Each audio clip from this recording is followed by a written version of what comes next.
Welcome to Hindi Sanskrit शिक्षा channel.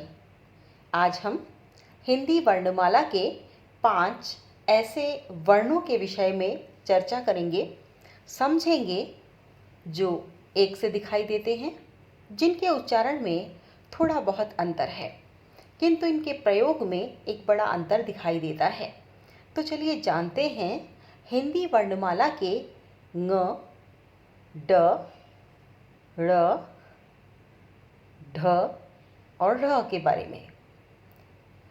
ये वर्ण अलग अलग शब्दों में अलग अलग स्थान पर प्रयुक्त होते हैं और अलग अलग शब्दों में प्रयुक्त होने पर ये किस स्थान पर प्रयुक्त होते हैं और इनका उच्चारण कैसा होता है, ये सभी बातें आज के इस वीडियो में हम जानेंगे। तो आपने अगर हमारे इस चैनल को सब्सक्राइब नहीं किया है तो चैनल को सब्सक्राइब कर दें, ताकि नियमित रूप से आपको Hindi, Sanskrit, journalism and mass communication की जानकारी प्राप्त होती रहे। आइए पाठ शुरू करते हैं। बच्चों, याद कीजिए जब पहली बार आपने विद्यालय में वर्णमाला का ज्ञान प्राप्त किया था। अब याद कीजिए कि आज के युग में जब आप बच्चों को पढ़ते हुए देखते हैं विद्यालय में या अपने घर में पोथी से पढ़ते हुए देखते हैं, जो एक पोथी पाना आता है उससे भी बच्चे पढ़ते रहते हैं, तो उसमें जब आप पढ़ते हुए देखते हैं तो क्या आपको कोई अंतर नज़र आता है?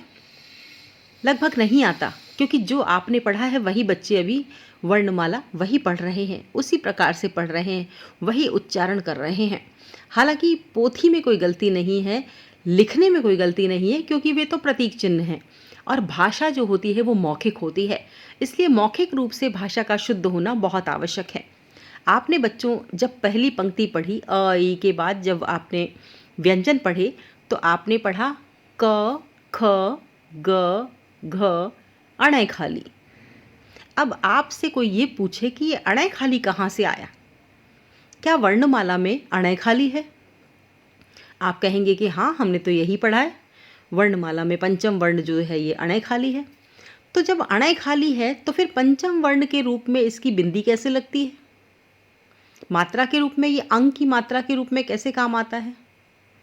तो ये भी आप नहीं बता पाएंगे कि क, ख, ग, घ, ङ जब हम लिखते हैं कंघा तो क आधा ङ और गा आता है, तो अगर ये ड़ होता तो फिर ये बीच में कैसे आता? हम इन बातों पर गौर नहीं करते हैं और जैसा पढ़ाया जाता है पढ़ते जाते हैं। अगर आप वास्तव में देखें, क्योंकि हमने संस्कृत में पढ़ा है, तो संस्कृत में हमें हमेशा यही पढ़ाया जाता था क, ख, ग, घ, ङ। ये अणय खाली जो है वो संस्कृत में कहीं नहीं होता, वर्णमाला में होता ही नहीं है। लड़ाई और पढ़ाई वाले ड़ और ढ दोनों ही संस्कृत में नहीं होते। हिंदी वर्णमाला में इन्हें अलग से स्वीकार किया गया है।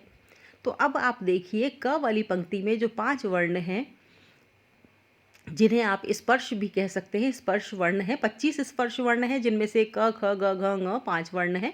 इसके आगे हिंदी वर्णमाला में लड़ाई वाला ड़ और पढ़ाई वाला ढ लिखा जाता है, तो वो वर्णमाला में अक्सर नहीं होता है। और जब हम पाठ पढ़ते हैं, जब हम भाषा का ज्ञान प्राप्त कर लेते हैं, तब जब शब्द आते हैं तो इन 2 वर्णों का शब्द के बीच में प्रयोग होता है। कोई शब्द इन वर्णों से प्रारंभ नहीं होता, जिस प्रकार से अन्य वर्णों से शब्द प्रारंभ होता है।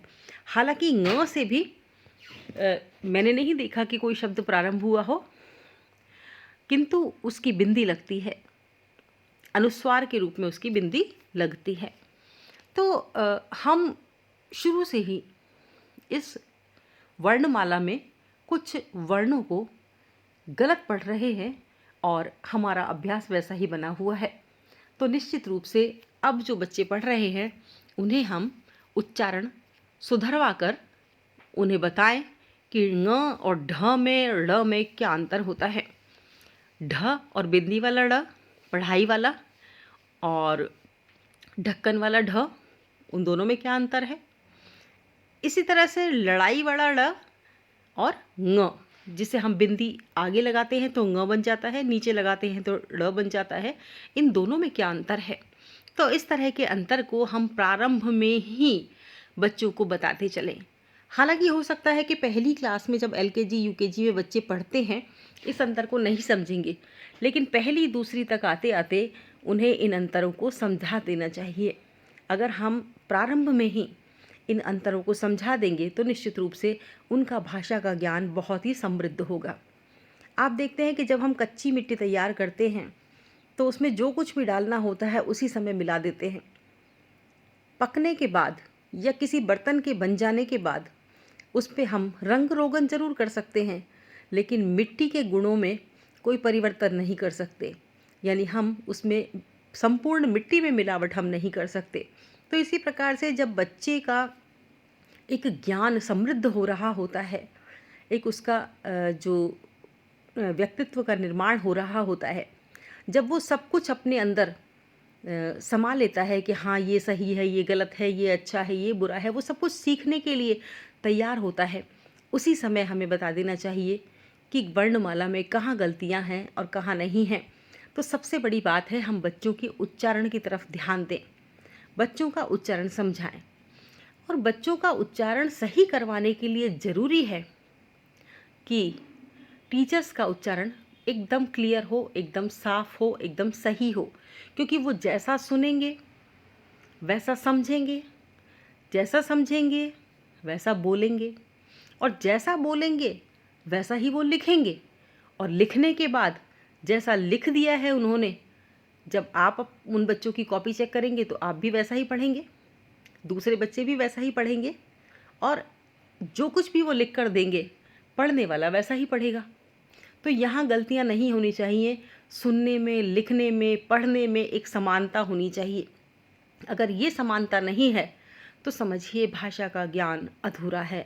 तो संस्कृत भाषा हिंदी भाषा में अंतर ज़रूर है, लेकिन संपूर्ण वर्णमाला संस्कृत से ही ग्रहण की गई है। तो उच्चारण स्थानों का ध्यान रखते हुए बच्चों को समझाएं। अगर कोई बच्चा तोतला बोलता है, अगर कोई बच्चा ढंग से उच्चारण नहीं कर पाता है, तो उसे हम उच्चारण स्थानों का ज्ञान दें कि कौन सा वर्ण किस उच्चारण स्थान से उच्चरित होता है। यदि हम उसे वो समझा देंगे तो निश्चित रूप से वो स, श, श का अंतर समझ जाएगा, और ङ और ढ का ङ और ड़ का अंतर समझ जाएगा, ढ और ढ़ का अंतर समझ जाएगा। तो इस प्रकार से हमें वर्णमाला में ही बोलते समय या पढ़ते समय, पढ़ाते समय हमें उसी प्रकार से सही उच्चारण करना चाहिए और बच्चों से भी सही उच्चारण करवाना चाहिए, ताकि भविष्य में वे हमेशा एक आदत के रूप में इसको अपना लें।